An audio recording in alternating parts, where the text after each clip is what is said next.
What if the YouTuber had been black? To be honest, this video right here just seems like a load of bullshit to me. Like, it's bullshit to me. What's up, guys? I'm back today with a brand new video today, man. Today I have my first reaction video for you guys.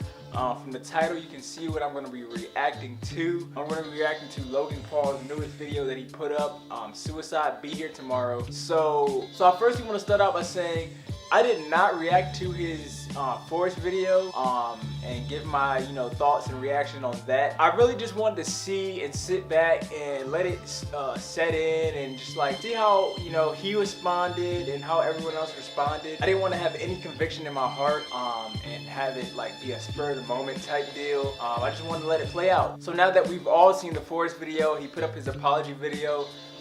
He put up his suicide video today, which I'm going to be reacting to right now. I figured what better time to give my reaction and thoughts as a whole on the story. So without further ado, let's go ahead and start the video. So we start out with this message. It says about 800,000 people worldwide die by suicide every year. One person every 40 seconds takes their own life. Crying like a baby. Bikers, joggers, tourist runners, they went by me. Police officers searching for suicidal people went by me twice. I'm standing at the ledge, leaning over the rail with tears flowing down to the waters. And I thought to myself, absolutely nobody cares. And then the voice in my head said, jump now. Suicide is the second leading cause of death among young people. That my hands cleared the rail, my legs flew over it. It was an instant regret. The depression was wiped from my mind. And all I wanted to do was live, and I thought it's too late. Kevin Hines was 19 when he jumped off the Golden Gate Bridge. He is one of the many incredible people that I've been grateful to meet over the past 3 weeks as I aim to further understand the complexities surrounding suicide. And I know I've made mistakes. I know I've let people down. But what happens when you're given an opportunity to help make a difference in the world? Okay, so we're a minute into the video. The video is about 7 minutes long. We're a minute in, and right now it seems like he's trying to, he's understood what it is he did and why it was wrong. And he's trying to move forward and grow and learn and just make better of the situation, as to what he did. Because there's one thing, if you say it, but if you actually do it, like, actions speak louder than words. So if his actions, are saying that he really, truly understands what he did and what he did was wrong, and he's making a change, a positive change, and moving forward and growing and learning from this, then that's something to be said. That's something that we could, like, forgive him and give him a second chance, because I'm a person who believes in second chances. I have been given second chances throughout my life to do certain things over, get things right, make things, correct my actions and my words. And what type of person would I be if I were to not give him a second chance, or if I were to, preach of not giving him a second chance and just write him off completely? You know what I'm saying? We're all humans. We're all human beings. We make mistakes. Things happen. Shit happens. And I feel like that's just, that's just up if, like, you're viewing this as, just write him off completely, him. He did make a terrible, terrible mistake. We're about the same age, me and Logan Paul. We're 22, we're both young. Things happen. Young people make mistakes. We're human beings. It's only human nature. Let's just get back to the video. I'm gonna try not to pause as much throughout this video because I want you to, watch the video with me, and then I'll give my reaction and thoughts at the end. So yeah. Against a social media star, A very popular guy called Logan Paul is in some hot He's water. a complete and utter insensitive idiot. Taking a break from daily vlogging. Even he says his latest content was his biggest mistake. Apologize to the victim. And see right here, real quick, right here, this is the apology video that I was talking about. Now, one thing I will say with the apology video, I felt like that was a little fake and scripted. He has long stares into the camera, no blinking, just like kind of emotionless, and I feel like it was just like premeditated and scripted, and the whole thing just seemed kind of sketchy to me.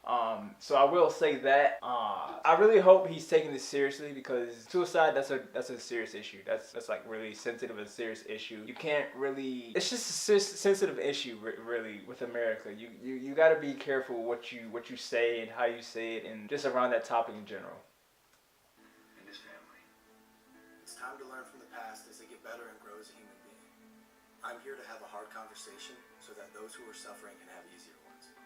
So I've never been so humbled and to discover just how big this is. You've never known anybody that killed themselves? No one. And that was part of the problem. It's just my ignorance on the subject. But in Ohio, where you come from, it's the second leading cause of death. That is crazy. That's crazy. If you just heard that, guys, this guy, Logan Paul, he's sitting with this guy named Bob Forrest, and he's telling this guy he never knew how big of a deal suicide was. Like, what the, you didn't know suicide was a serious issue? Someone taking their own life isn't, like, serious?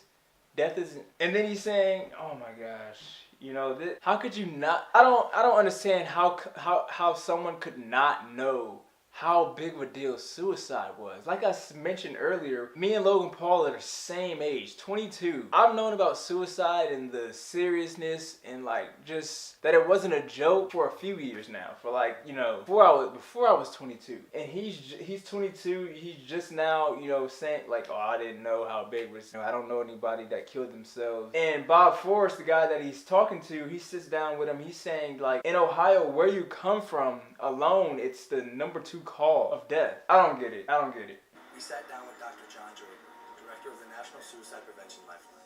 We have to change the conversation publicly from just focusing on suicide and how something bad is happening and say, well, what do we do about it? The first thing they need to do is reach out and talk to somebody when they're feeling in despair, because you're not alone with it anymore. They've done studies with people who are experiencing any kind of pain, including hanging off a cliff. You can hold on a lot longer if somebody is right there with The 5 steps that anyone can take to help prevent suicide. Step 1 is simply just ask. Ask yourself, ask others, are you thinking about suicide? And I know that sounds like a daunting question, but literally that question can save lives. Step 2, accordingly, would be to listen.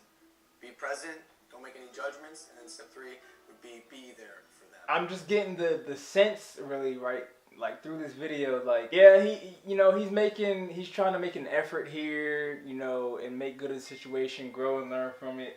But he's sitting down. I'm just hoping that he's sitting down all these people, but I'm just hoping that he really looks to grow, learn from the situation, understand what he did was wrong, and just make better of the situation, really.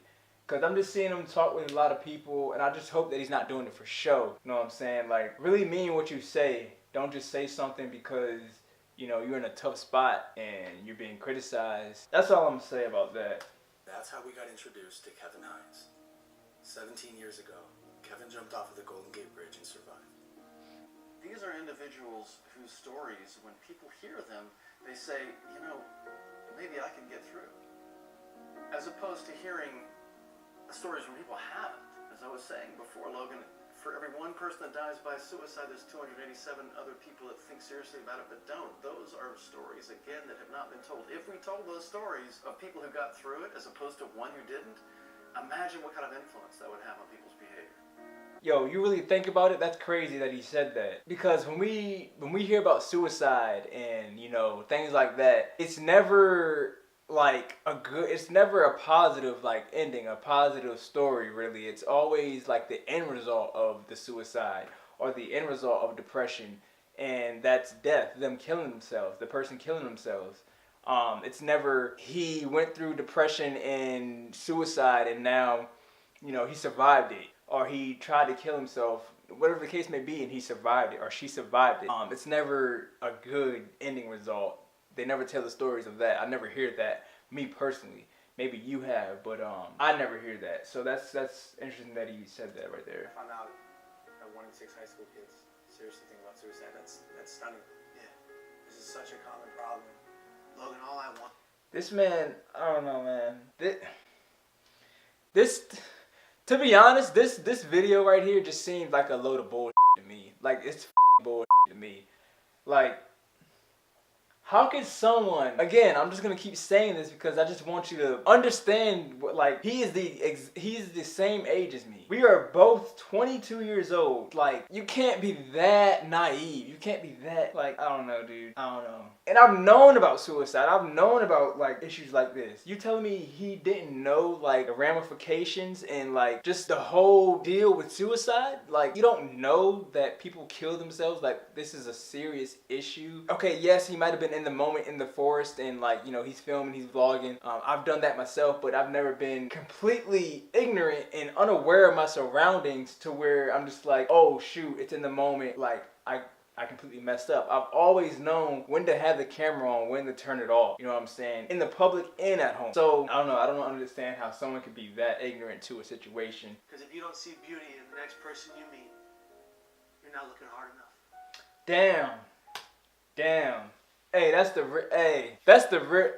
the realest statement I done heard. If you don't see beauty in the next person you see, the next person you come in contact with, me, then you're not looking hard enough. That is the realest statement, for real, bro. We like, whether like it's out in public, like at school, at work, and you don't see beauty in them, then you're not looking hard enough. Simple as that. You're incredible, dude. This is an honor for me. It's an honor for me too, brother.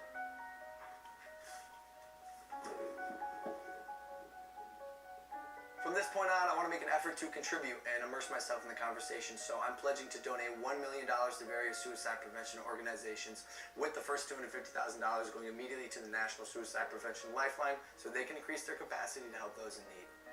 For anyone watching, I want you to know this you're not alone. This man donating $1 million to the cause of suicide, and the first $250,000 is going to the National Suicide Prevention hotline to help them increase their capacity, to help them, you know, help others who are going through suicidal thoughts and prevent suicide. So that's deep. That's definitely dope. Most of the time, crisis passes. So if you or anyone you know feels alone or trapped, I encourage anyone to call or even text the suicide or crisis hotline. That was the video. My thoughts and reactions after now watching the whole video. Like I said, like I had this feeling of like bullshit. I call bullshit. He donated $1 million, you know, to help the cause of suicide. That's cool. If you have the platform, and you know, especially if you have the platform, and especially if you have the opportunity to do stuff like that and to make change in the world and do better, why not? Like, why not? You should do things like that. Donated $1 million, you know, I'm not saying, you know, he donated $1 million. Like, if I had $1 million, you know, I probably wouldn't be doing things like that. I would be doing it on a lesser scale. But, you know, he donated $1 million.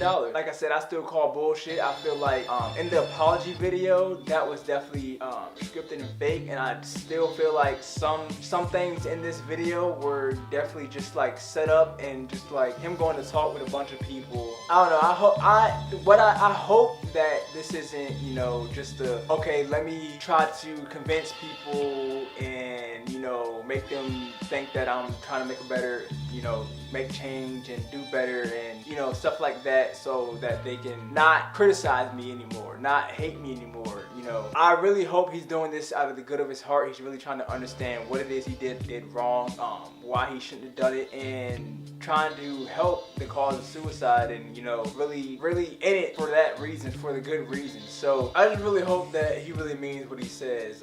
If I'm sensing that, you know, that's a little bit of bullshit, you know, in what he's saying and in this video, then there's got to be other people that are feeling the same way, you know what I'm saying? So, and I also, like, I'm just hoping that they don't, I want to say something, and I just hope that it's not taken the wrong way, and I hope that, you know, if it does start something, and, you know, they become outraged and upset and dislike this video and leave hate comments in my comment box, then oh well, so be it. I don't care. Thanks for giving me views, viewing my stuff. Thank you. But I just want to say, I want to leave out with this and leave it at that, because I feel like people are gonna forgive him without even like seeing where this goes and seeing if he can stay with this consistency of, you know, with this suicide thing and like actually meaning what he says. I just want to say, and especially his fans are gonna support him no matter what. They were supportive when he put up the Forest video, you know what I'm saying? So I just want to say, you know, what if the YouTuber had been black? What if it was me that did this? What if it was me guarantee that put up the Forest video, would the scenario be different? Would the storyline, would the storyline be different? Would my path be different? Would I have received some type of punishment or reprimanding for what I had done? Because I'm feeling like he kind of got off easy. He's YouTube's biggest star. You know, one of YouTube's biggest stars, and you know, YouTube didn't give out any punishment. He kept quiet, put up an apology video, and then put up this video now, and I guarantee people are forgiving him, defending him, especially his fans. But like I said, if what I've said has offended you, upset you, made you mad, made you want to dislike this video, leave hate comments in the box. I really don't give a thank you for watching this video. But to the people who like this video, my thoughts and reactions, because I'm gonna just keep it real, like I've done throughout this whole video, kept it real. So if you like my reaction and my thoughts, and want to see more reaction videos, leave a comment down below. I want to hear your thoughts as well. So just, you know, leave your comments down below on your thoughts of Logan Paul, so we can have a conversation. I really do like to talk to you guys and reach out to you guys for supporting me, man. Hit that red subscribe button for me, guys. That really helps me out a lot. Leave a like on the video. I see you guys next Monday. Bitch on your up, bitch on your up, bitch on your up, bitch on your up, bitch on your up, bitch on your up, bitch on your up, bitch on your up, bitch on your up, bitch on your up, bitch on your up.